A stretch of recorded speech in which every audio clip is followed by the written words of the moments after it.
Okay, so welcome everyone to the our summer, midsummer, almost midsummer Chalk Talk series. And so we're very delighted to have with us today Mikkel Lepperød, and I'm sure I mispronounced it. So he comes from Simula. In fact, right now we have this Simula Oslo / UCD workshop on computational biology or bioengineering, right? Happening now. You're probably also here part of that yeah, I'm an instructor in that course, so I got like a free ride. Good. And so Mikkel does really great work on theoretical and computational neuroscience. He has received his degrees from Oslo, right? University of Oslo, and has been a group leader at Simula, right, working leading a group of people active in several aspects of computational neuroscience. And today he'll tell us about some really exciting work on modeling. In fact, we all hear about displaced cells, the squid cells, and neuronal, right? There's amazing things happening in animals and our brains. And those are not static maps, they change. So tell us how those maps change and our environment changes. And of course, the plastic brain, how it organizes itself. So please, Mikkel. Thank you for the introduction. Yeah, I was also here actually at the Stefan's lab for 6 months back in 6 years or so. But yeah, I just want to start with a very broad opening. So I'm sure you all know it's very well, but I think it's nice to remind and think back on kind of what Dave Marr proposed in 1982, that when this pure reductionist view on biological systems are not sufficient to kind of understand biological systems. And he proposed these 3 levels of understanding. Computational, so why do things work the way they do? What is the goal of computation? So, for example, in a reinforcement learning setting, the maximization of reward is an example of computational. And then you have the algorithmic level. So, what kind of representations can implement such computations? So that's our representations in the brain. And then it's the kind of the implementational level. Kind of the detail on the hardware. And one of his critiques was that in neuroscience, we are very often kind of stay within one of these levels, and he also we need to start to be more on kind of expand these levels. And so this is my sales pitch for our group is that kind of the broader goal of this BioAI group that I'm leading is to try to, at least on the computational side, try to bridge. Mikkel, sorry, this is Terry Sikowski. That levels it appears in his book, Vision, which was very influential, and it had a big impact on me. But there's a irony in the book. In that one chapter, he says, well, you should start at the computational level and work your way down, which seems very sensible, except that in his book, he started at the bottom in the retina and worked his way up to the cortex. In other words, he didn't actually practice what he preached. And there's a good reason for that. The fact is that you don't know ahead of time what the computation is that the brain is actually doing. So it helps to actually know what it's made from and how it's organized and use that as a springboard. But in any case, it's still a lovely introduction. Thank you. Thank you. Yeah, so I mean, I came from more of the computational neuroscience side during my training, and just one thing I was kind of missing there was the ability to kind of give an objective. I mean, if you build a neural network from spiking neurons, it's very hard to actually make it do something interesting. While in kind of the AI field, this can see more and more algorithms and methods to actually solve tasks. So I really think that it's necessary to kind of bridge these 2 aspects. Yeah. Okay, so go back to that last slide. Sorry to hijack your talk. But No worries. okay, so yeah, everybody thinks in terms of bottom up and top down. And you notice that it's converging on the algorithmic level. And there's another way of saying this. I think it's equivalent, but it actually makes the point stronger, which is that why not inside out? Why not start with algorithms? And then you map the algorithms to computation, you map them to the implementation, and you know that's a different way of parsing the whole process. And that's artificial intelligence is supposed Yeah, to be. and in fact, you know, the way I would do this diagram is those two arrows on the right, they should be pointing in both directions. Yeah, yeah. Both, going down to the algorithm and up to computation. And also the bottom up should also have an arrowhead going from algorithm to implementation. But Terry, if you do that, you might as well have an arrow all the way from the top to the bottom with neuromorphic engineering. Well, there's arrows all over the place. That's true. Yeah. No, Gerd is right that in fact you get insights, from all kinds of places, and there's no royal road. You just have to have understanding of what may be happening, and I'll give you an insight to in the retina, give you insight what might be happening someplace else. So yeah, I think that's a better strategy than using some kind of a formulaic thing. You've got to do it this way.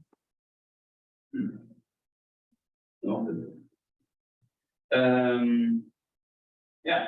So just usually I put the people that do the work in the end, but I thought I'd start with it because the work I'm going to present is done by a lot of talented PhD students, and I'm really happy and fortunate to be able to be there and supervise and come up with ideas that they have to test. So, and BioEye also it came out of this Simula environment at the University of Oslo, which is led by Anders Maltz, Marianne Fien, and Greta Einvold. And we're still very much collaborating and kind of have this group as joints. And whose brain is in that chloroform? Yeah, that's a secret.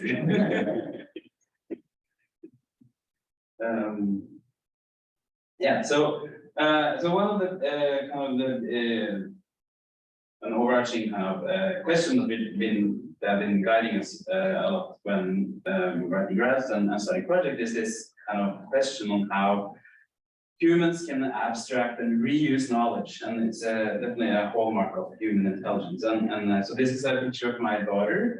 She receives a puzzle play at her 3rd birthday, and puzzle plays today between ages 2 to 4 predict better spatial skills, and the ability to mentally transform shapes is an important predictor of STEM degrees. So, and activities such as early puzzle play may lay the groundwork for development.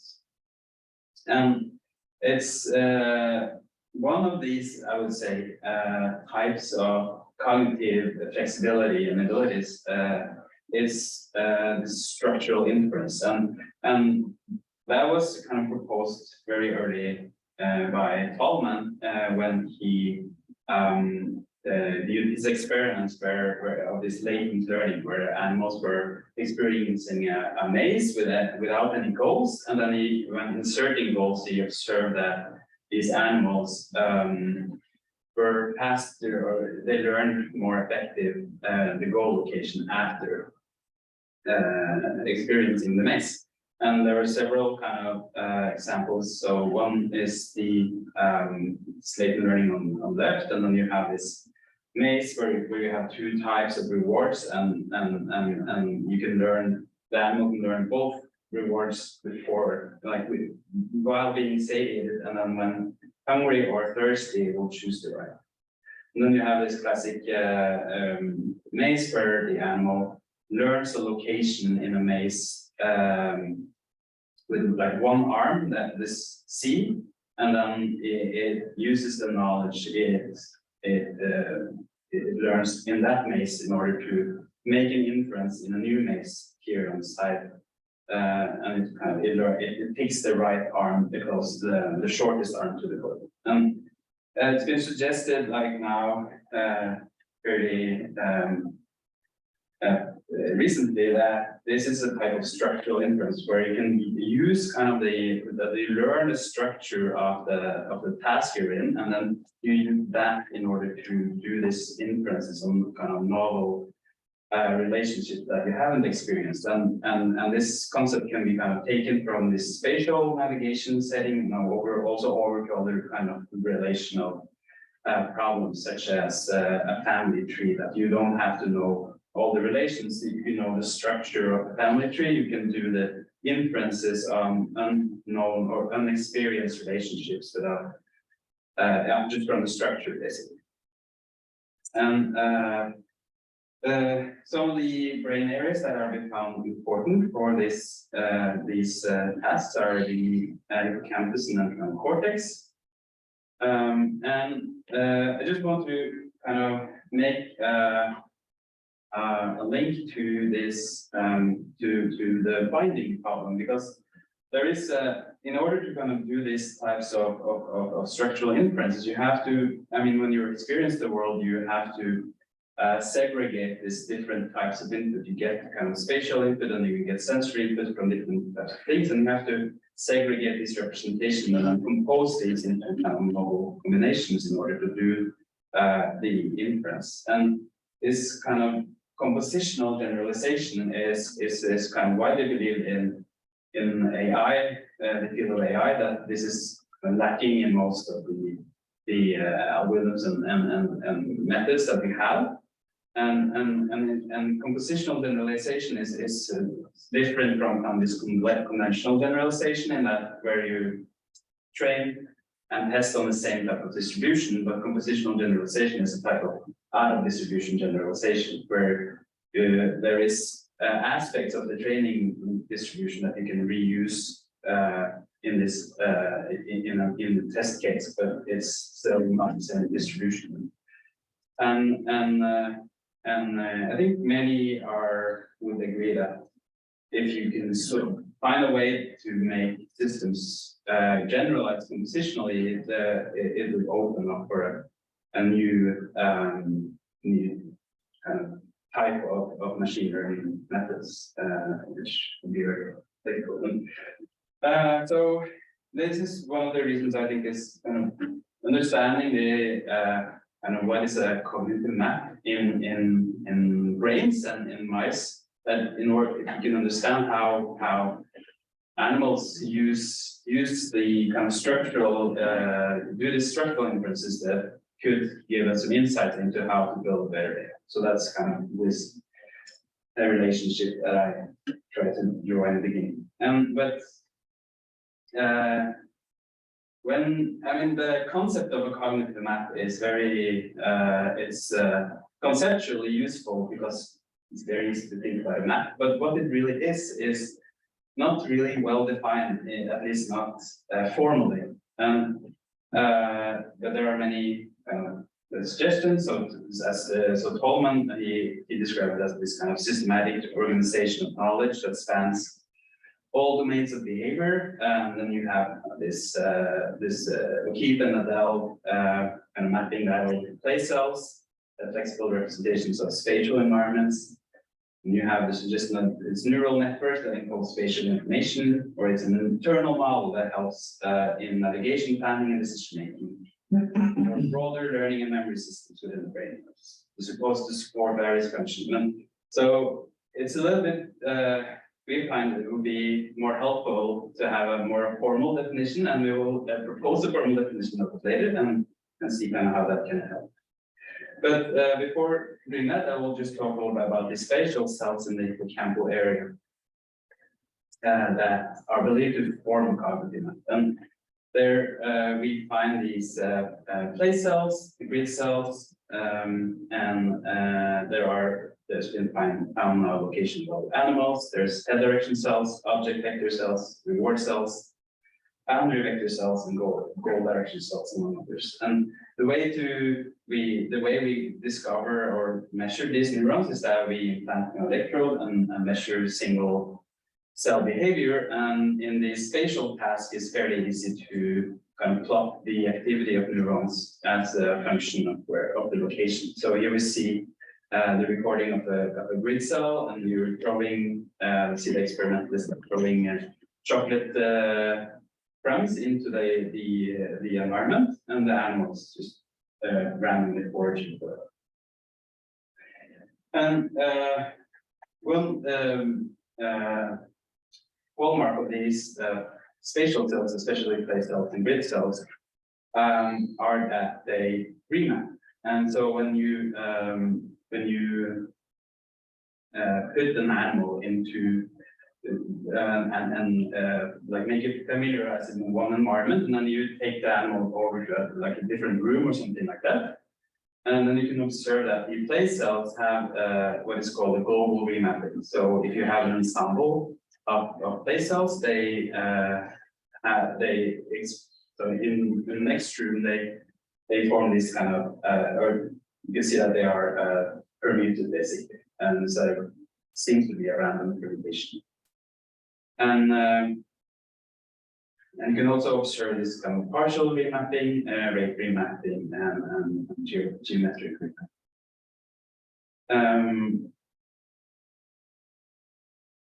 Well, in grid cells, it's slightly different because there you have a population of neurons that are aligned.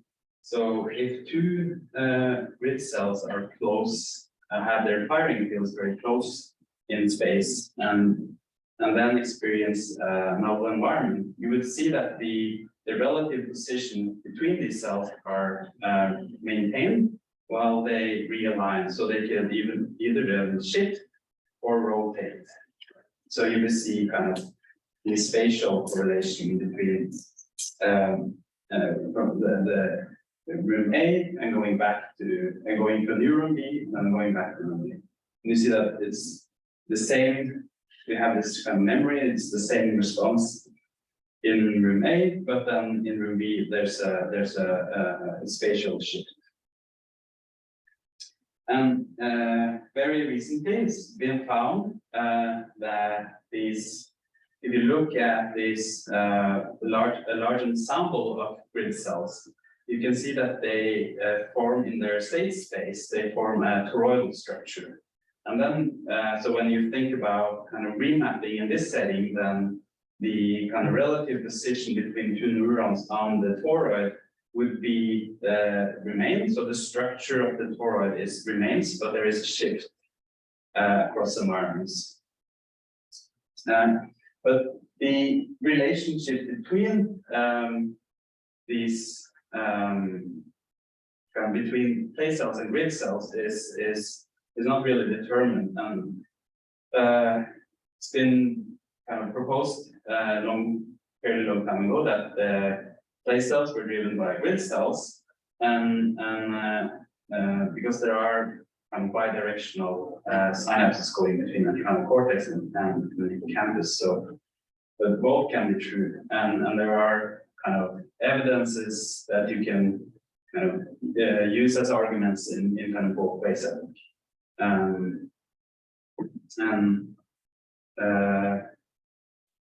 So that leads us to kind of our research question that we've been trying to ask in this setting. So first is this concept of a cognitive map, and we want to try to define that more formally. And we want to set up a setting where we can say more about this possible relationship between grid cell and place cell remapping. So which are driving what in the model. And then the never-ending question on what grid cells actually do. There, I think that is also something that is not really understood. But so the kind of the approach we have is what's called normative modeling, and the rationale behind that is kind of assuming some that the brain has it reads an optimal solution to solve a certain task. So when you like in a contrast to a mechanistic model where you will take in the kind of biophysical implementation of neurons and such and build up in a normative model, you start out by assuming an objective function or task that the animal solves, and this is of course something that you have to propose as open for some errors, of course, and then you suggest a learning role, some optimization scheme, and then an architecture, for example, a neural network. And then the name of the game is to try to validate if your network reaches similar kind of activities or as you can find. So our suggestion to a formal definition of the cognitive is in this kind of normative view is that the brain is optimizing some a function you had, which is you can think about as a map, but the map in kind of neural space, and you want this map to be or this function to be as close as some reference function that exists, and that is something that you kind of experience, or you think about that as a real map, as the map in space. And then in addition, you have this kind of regularization curve. And what's nice with this definition, it's a fairly broad definition, but it's, in our view at least, it's more explicit than the typical textual definitions of cognitive maps. And it allows for this kind of taxonomy of other normative hippocampal models. So, for example, I mean, I can't go into detail on all of this, but these are well-known papers in the field. So, one example is a suggestion that the plate cells, grid cells are kind of a PCA, principal component representation of plate cells, and that corresponds to optimizing a place cell representation. Your P is a place cell, and that goes for one as a function of position, such that you have identity rates. And then you have the Banino paper from DeepMind that were one of the first to show that the recurrent neural networks can yield a grid cell representation, and that this is the basis for the model I will talk about. So I will talk a little bit more about kind of how that works. But so Cuevaway and Banino found a similar types of results with two different architectures, but they both used an RNN. And then Socher had proposed kind of the most simple way of training an RNN that will form the basis of our model. But also mention that these models on the left here is quite similar, but this finding model here, which is called the Tolman-Eichenbaum machine, proposed by Whittington and Behrens, also fits into this cognitive map definition. And here they optimize for sensory observations rather than just position reconstruction. And there is a kind of a regularization in maintaining a structural. So G and P here are grid cells and place cells, which kind of refer to the structure of the grid cells, at least refer to the structure of the system. And then the final model I will show is also kind of derived from this definition, but that will be the way. So this is the model that we chose to investigate remapping in grid cells, and the way it works is that you feed an RNN with a velocity in the signal, and then you ask it to reconstruct the position in a place cell basis. And this place cell basis is a bunch of Gaussians basically in space. It's difference of Gaussians, but you can think about this as Gaussian place cells.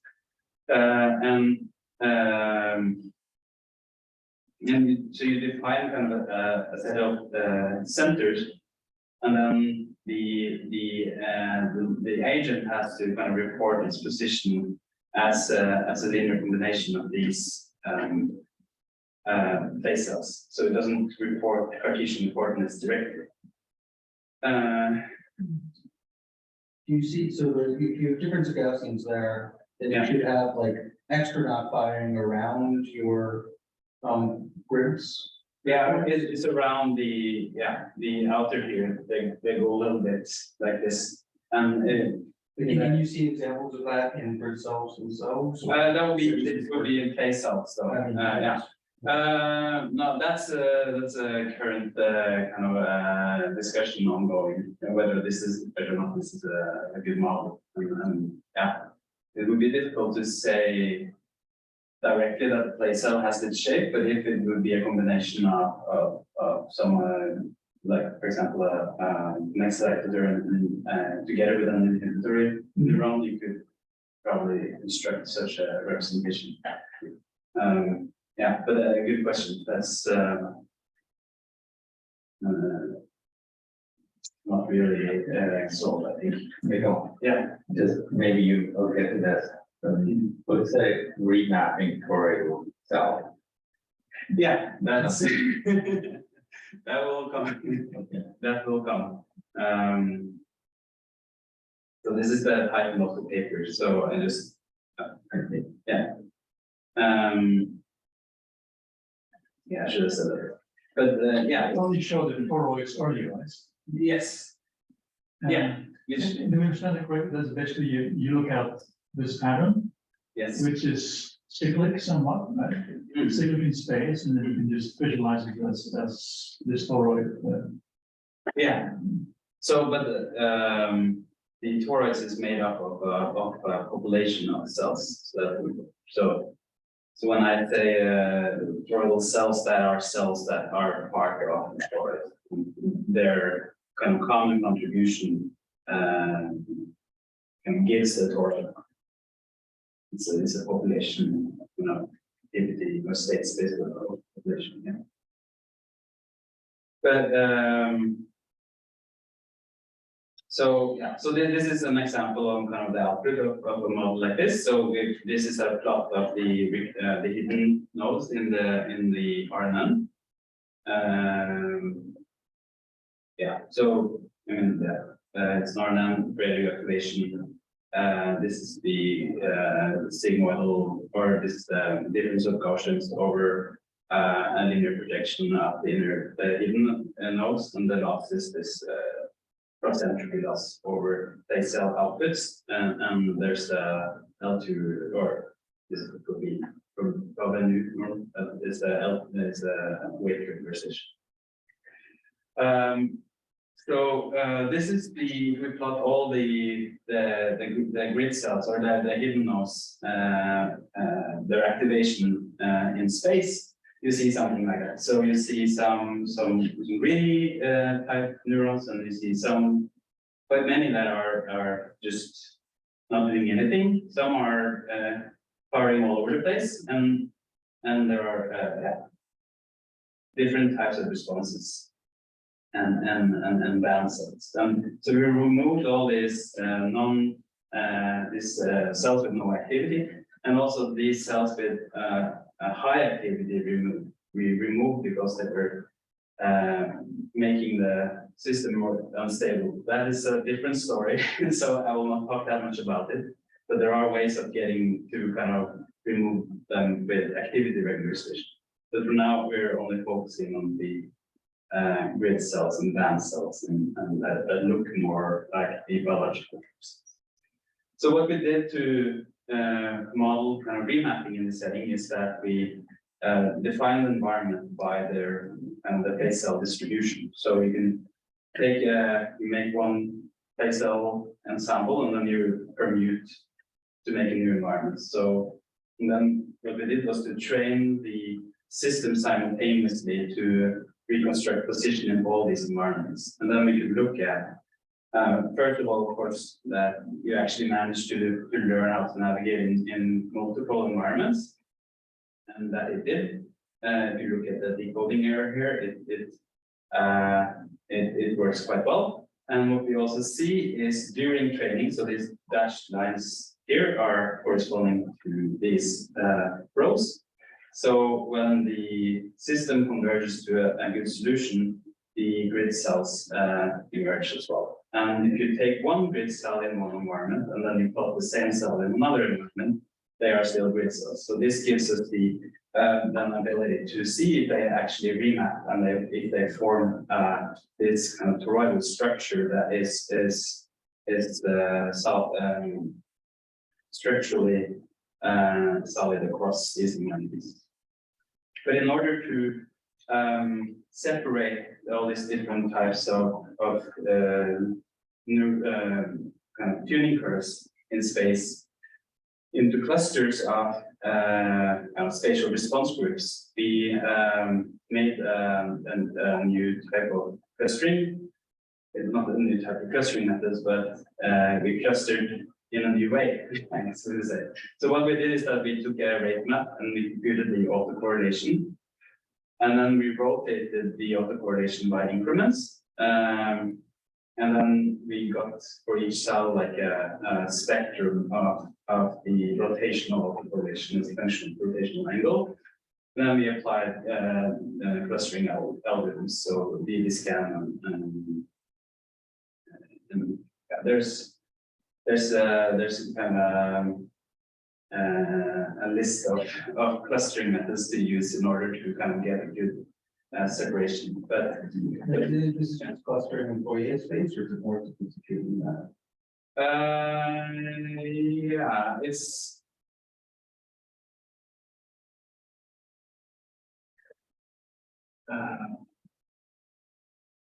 no, so a clustering in Fourier space would cluster the different spatial frequencies, I guess. This would be I mean, it's the rotational. So you take, it's a rotational autocorrelation, so it's not the spatial frequency, it's the symmetry of the, yeah. So I guess it would be slightly different. But then I think this method could be useful also in an experimental setting if you record many neurons. But then we got kind of clusters of what we call different cell types. So grid cells, band cells, border cells, these cells that are located more like place-like cells. And I'm very happy that I actually did experiments in my PhD, because if you look into the literature, you won't find that many band cells. But if you look into a data set, you can find band cells. They're not that much reported on, but I know that they exist. So that's, I think it's a little bit interesting in this drive towards publishing interesting cell types, in that you seldom see like the whole diversity of cell types reported in the literature. So I think this is it's kind of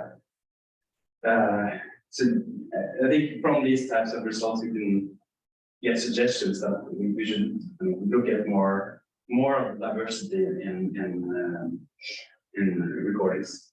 But then, so now we have this ability to look at the remapping of these clusters, because you need like a bunch of them. And so just to get like a intuitive idea of how a phase shift population phase shift remapping would look like. Because I mean, if you only look at one pair, you would get like a couple of points, but you want to see the entire population or the entire cluster phase shifts coherently together. So this is if you have a grid cell, then this is the unit cell that defines the phase. So it's periodic across these borders. So one point in this hectagon is one center of a place. So instead of dropping all the plots, we want to take the center. And then if all of the grid cells kind of shift in the same direction, you would get like 1 point. Or if you would have like an incoherent phase shift, then you would get a distribution here. And that goes with the orientation shift as well, like coherent phase orientation shift would correspond to a peak in the histogram of orientation shifts. So first we did this on the kind of putative grid cells that we can find with classic. We measure their symmetry by something called the grid cell score or gridness score, which is the common way of finding grid cells. What we find then is that they, in this model at least, they don't form a toroid. And the way to measure whether a toroid is a toroid is that we use this, what's it called again, this, and I can't remember the method, but what you do is that you take in a space, in a data cloud of data points, you take a point and then you draw a circle around, and then you see at some point the circles overlap, and then you can see, and then you can count the holes, and then you plot this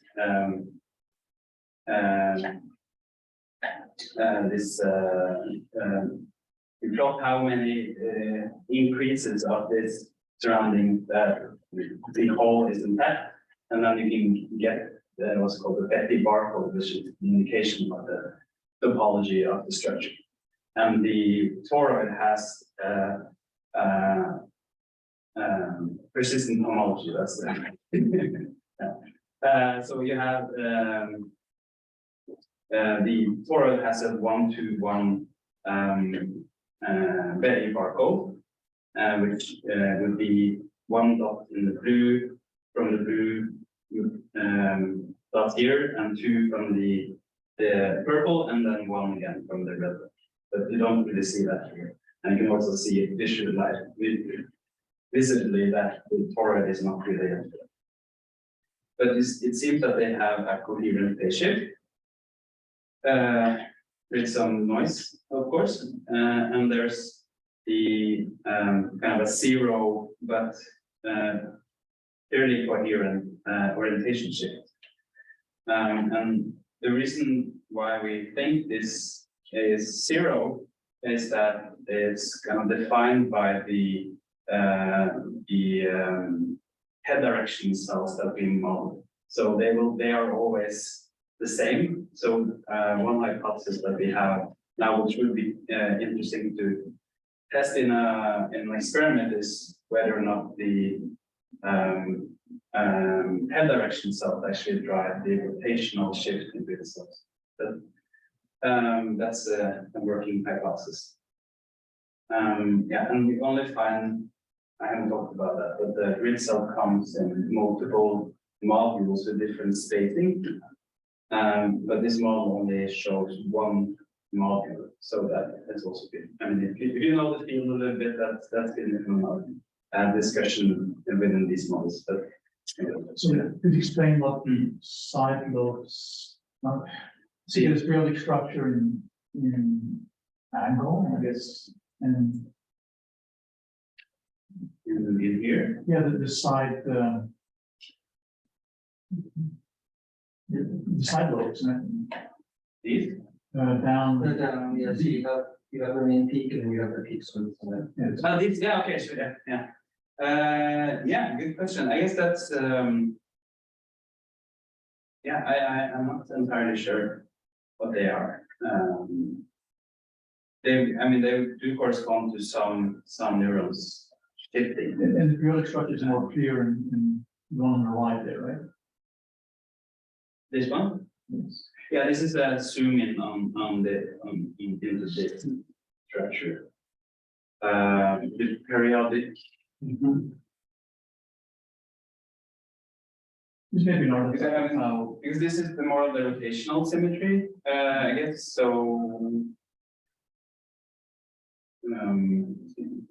yeah. But this is very fine radial structure. I mean, very fine angular structure.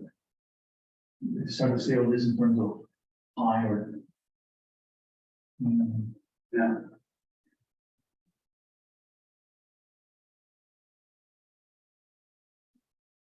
Yeah, no, that's definitely something to, So she's working for slide tilts that you get.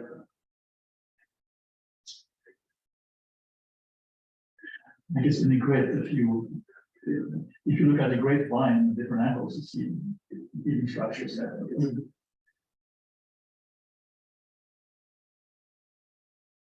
yeah. That might be,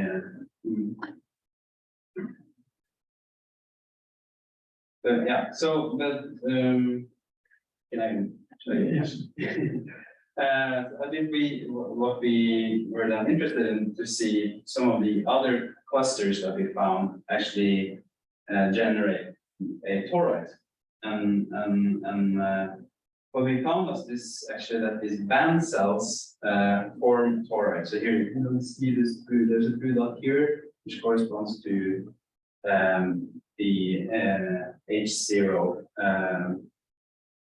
old, and then there's the two purple dots, and then this is one red, which kind of confirms that this is actually a toroidal structure. And here we also found this kind of coherent remapping, phase remapping. And what we then wanted to ask is, okay, how are these different clusters important for the task of the network, so the decoding error? And I think this is quite interesting. But so what we found is that actually, if you ablate neurons during inference, you actually find that neurons that are picked because of their high gridness score actually are as important for the decoding error as a random pruning. So the random pruning is this purple line, and the high grid score pruning is this red line. Well, if we take these toroidal cells, so now we come to the what toroidal cells are, that are these band cells that make up this toroidal structure. If we pick neurons from that structure and ablate them, we get a much stronger effect on the decoding error. And you can see here just plot kind of the effect of pruning on the random pruning on the torus, and you see that it has a structure is maintained, while toroidal pruning, of course, destroys that. The final the thing we did was, which is not really a big finding, but I find it kind of points to a direction on where these types of models kind of fail, which is due to more of a general issue in machine learning, and that is the problems of catastrophic forgetting. So in this case, we just show that, okay, if we train these different environments sequentially, you actually, it's not really we don't get this kind of generalization that we kind of hope for and want the grid cells to do, that it can reuse this structure. And also if we train on many environments, it starts to the accuracy starts to go down quite heavily. So if we have 50 environments, you don't really learn that well. And you can see there's a correspondence between this pattern formation of grid cells and the decoding error. So yeah, so the questions we have coming from that study is that coherent zero rotational mapping might indicate that rotational shifts are driven by direction cells. And we find that these toroidal band cells and not grid cells in this model are important for path integration, and which leads to kind of this question on when do we find a toroidal structure in the grid population, and this still open question which I want to solve but what does grid cells do? So the next project that we started from this point of view was just going back to the most simple model that you can make of a grid cell, and that is the interference between three plane waves at 60 degrees. You can make a rate map of this, and then you can make multiple of them. So you have multiple grid cells, and you can shift their phases. And then we can ask, okay, what is the distribution of phases that will give a toroidal structure? And what we find is, and this is preliminary results in a project that we are writing up now, but what we find is that when the distribution of grid phases corresponds to a conformal isometric mapping, and so you think about this as kind of the physical space is the football field where you play, and the psychological space is your mental map of the football field, and distances should be preserved up to a scale. So that's what the conformal isometric mapping means. And we find that that's the only way we can manage to get this kind of toroidal structure from these distributions, which indicates that in our view at least, that is might be the function of grid cells, that to give the brain a conformal isometric mapping. And I think this is something to follow up on in other types of spaces. So if you there's this famous paper from Oslo that shows that you plot the activity of grid cells. So you put an animal in an open field, and you find the spatial cells first, and then you put the animal into a task where it's supposed to press and hold the lever until a sound signal which increases in pitch reaches a target zone, and you kind of plot the activity of the same neuron in this kind of sound space. And I think with this kind of view of grid cells as important, or giving a conformal isometric mapping, it will be interesting to see, because in this kind of sound space, that might not be the case anymore because of the how the transformation sound is into your perception of the person. I think there are some interesting questions to take on it. But then the last project that I wanted to show you is this a problem where we, from the definition of a cognitive map that we proposed, we defined another model that instead of having a static input place cell population, which is kind of cheating, right? Because you give it place cell, you would rather have the system learn its own place cells, the place cells as a representation of where it is. So what we did then is that we let an animal randomly, or an agent, of course, randomly forage, and we let it pick its own place cell or rate output in order to decode where it is. So the objective of this network is then to, okay, you have to place out these place cells, and then you have to use them in order to report where you are. And what's nice with this variational, which is the formulation that we have of cognitive maps, then the place cells are now functions, and you can let the system kind of find the functional form it so chooses. So the kind of architecture then that we made in order to solve such a task was to reuse this kind of the same type of RNN. So we have velocity input, but on the decoding output, instead of reporting in a predefined place cell, you decode the activity by taking the activity mean, which would be somewhat similar to having the maximum of the activity. You can think about it as just the peak of your activity in space. And then we can kind of put the animal into different contexts and different rooms, and then we additionally added this context input, which would correspond to something like a smell or something in the room that defines the context. And we, yeah.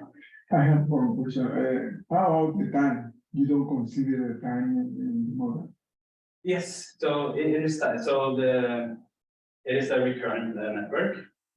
So you have a velocity input signal, which is your velocity at each time point, and then you update the model as it will be the velocity signal and your previous state.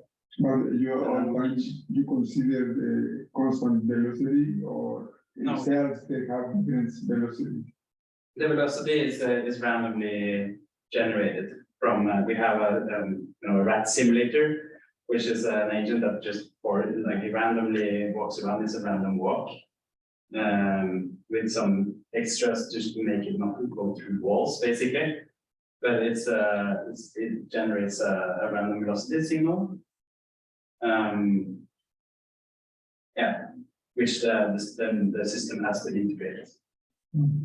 Yeah, so it reports the position at each time. So as we reconstruct the whole trajectory. Yeah, so then we have a system where we can then look back on kind of how if we drive with basically get grid cells because of our predefined place cells, we can drive the remapping in grid cells using place cells. But now we want to see, okay, if we have a system that learns place cells and learns to remap, does it do that to place cells? Which would give us an indication on whether on the kind of the relationship between this. But what we find in this model is that you don't really learn grid cells in the RNN network. That these place cells can form based only on border cell input. But the model learns a global type remapping and which reproduces the kind of experiments that done by Stefan and team. In that you get this kind of global remapping when you have the animal going into a new room. In addition, we looked into field elongation and splitting, where we can reproduce experimental findings from keeping the jet that show that you basically can stretch the place field by stretching the box for the animals. However, what we found is that when you only introduce like a barrier in the environment without so the way we change environments now is to change the context input, right? But if you can keep the context input the same, but then just introduces a wall, it does not learn what is seen in the experiment, that you get this field doubling basically. So it seems that the remapping is only driven by the context signal alone, and not the actual geometry of the environment.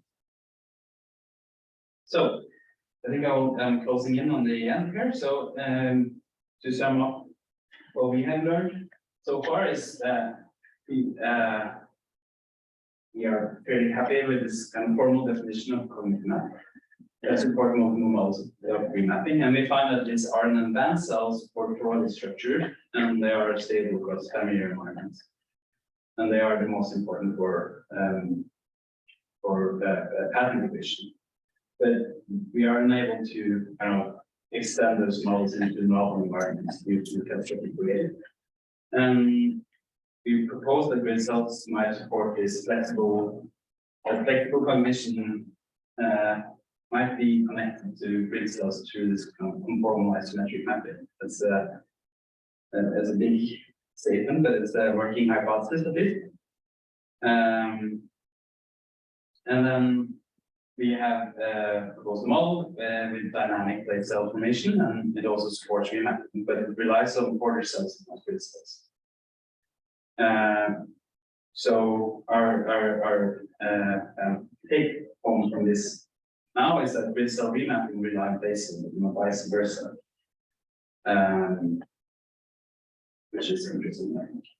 So next step we're thinking about now is to kind of combine plate cell and grid cell models to see how the function of grid cells would be if you can have a model that can both generate both cell types. Yeah, these are some suggestions. And yeah, thank you for listening. I hope it was.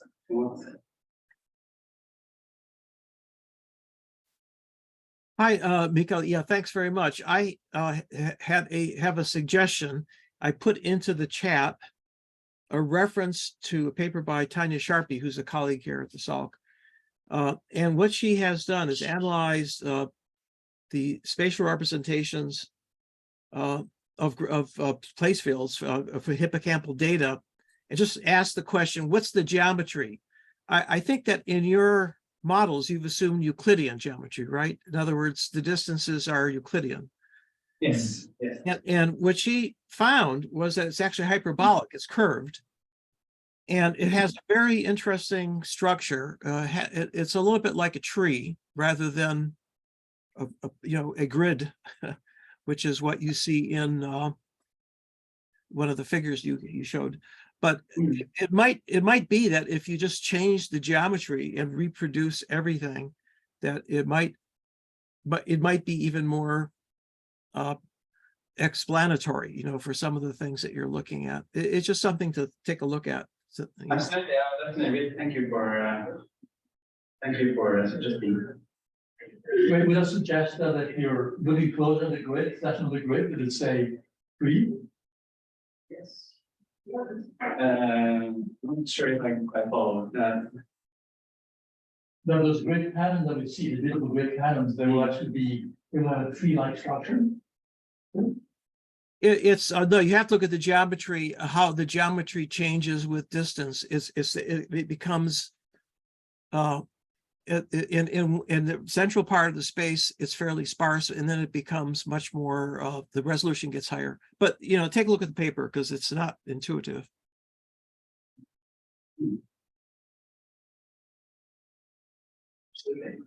Any more questions? I have a question. Yeah, so in the early days of neural networks, we have self-organizing maps like proposed by Cohen and others, right? Where yes, maps reform or is change based on the environment, and so there we have this coupling of neurons with their neighbors that drove the dynamics, like how the map was organized. Do you have a here too in your recurrent network that those as those grid cell locations move, that they get pulled by their neighbors or pull their neighbors along? So, if I understand you correctly, so you propose to look into the paper. Well, in early days of neural networks, like there's self-organizing maps, there's cohonal maps, right? Yeah, I'm not that familiar. I'm young. Well, yeah, it's that as one of the center moves, Yeah. then the neighboring centers will move along with it. So they still have this, that preserve that grid structure with relative topology. Is there something in your model here that would do the same or doesn't necessary? Yeah, I'm not can't really answer. I'm not that familiar with those. Well, put it this way, right? Let's say if one center moves, Yeah. and the neighboring centers don't, that would create some non-uniformity in density or so, right? Mm, And you would think that there'll be coupling between neighbors. That would- Yeah, has anybody done optogenetic experiments within place cells?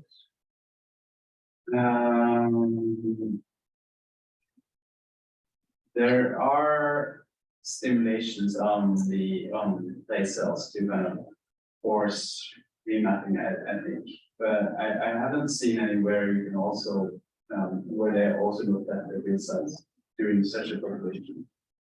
I mean, there are some very strong perturbations to the hippocampus with kind of mesimal, where that removes the grid cells. The activity goes down, but that's a very different type of perturbation.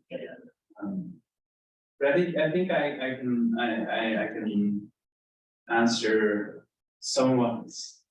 So what we see in internal cortex is that you have these the major or the most kind of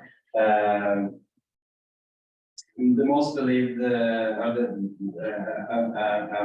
model of grid cells that are very prominent is this continuous attractor neural networks, where you have the Mexican half connectivity profile, where you get the this kind of stable continuous attractor. And in that sense, you would get something like there is a cell that I guess that would be called a cell organizing map. And in these attractors, you would then get that type of activity. And it's been shown that actually these are non-grid cells, where when you have this place cell with different portions, that they actually learn what it seems like Mexican half profile in their connectivity. So it seems to actually learn continuous attractor. I feel that might be the closest I guess. Yes, and that links to a paper that Terry actually presented at the Normative workshop a month ago. Yeah. Any more questions? Oh, yeah. Just a bit curious about, when my also mentioned about the pattern separation and pattern coverage functions as the core function of hippocampus. And I'm just curious about whether the models you showed here, or the place cell and grid cell, the way they work, are they exactly in part of they are all related to pattern separation and pattern completion? I don't think they would be. Good question. I'm not sure if they would be in this model, but it's definitely a prominent kind of theory of real grids, real place cells that we have. Yeah. Just curious. Yeah. In your model, you had a bunch of cells that were non-responsive or that weren't even grid cells or. How do the proportions in actual grays relate to proportions of active grid cells or band cells, whatever you call them, in your model? I mean, it will be. I mean, it's like all the experiments that are done are quite biased, right? Because you typically look for one particular cell type. Stefan, you probably know better than me that if there are some good estimates of the proportions of cell types. I'm not familiar with those numbers. So, You mean hippocampal or frontal cortex, kind of grid to border cell relation ratios. Yeah, there is. I mean, there's not that many studies on that to get unbiased approach. There's actually one from Hall out at Zealand at all. And first of all, it actually depends a bit on the box size of what you find for some cell types. I think for gray cells, it's relatively, I think there's a consensus that's about 15%, of the total cell population. At least in the superficial layers, so that might not pull up strong and in the hotspot, so they have to, use all these qualifiers, So in the area where there's the most great cells, it's about 15%, but, and then the border cells are quite low, I think they're usually below 5%. And the spatial cells in our hands, depend on the size of the bar, so there's actually more in the box, this small line, they get fewer in the box because they actually, nonetheless, they're by far the largest population. They're about probably about 30%, maybe even 40. And well, but this doesn't have very many silent cells. It's a pretty small portion. So that's and in hippocampus, it's also depends a lot on the size of the box because the likelihood of a certain cell to be a place cell, is actually relatively constant. So if you can record in a really large environment, every cell might eventually become a place cell. But in the standard 1 by 1 meter boxes, it's about 40% in CO1 and 20% in CSV. Yeah, we haven't really computed those numbers, but I know it's definitely.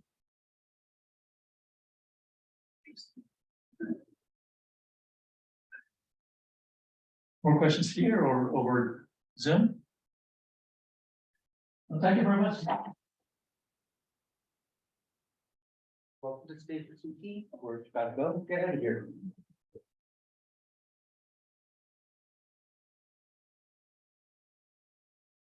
So Terry, we go to your Mexican path, this recurrent structure that you were showing is a Polaroid. And Jerry just left. That's it's a plan. yeah. I'm looking at him. But a lot of berries here, and then as soon as I thought that. Okay. Oh, wait, Back for 1 second.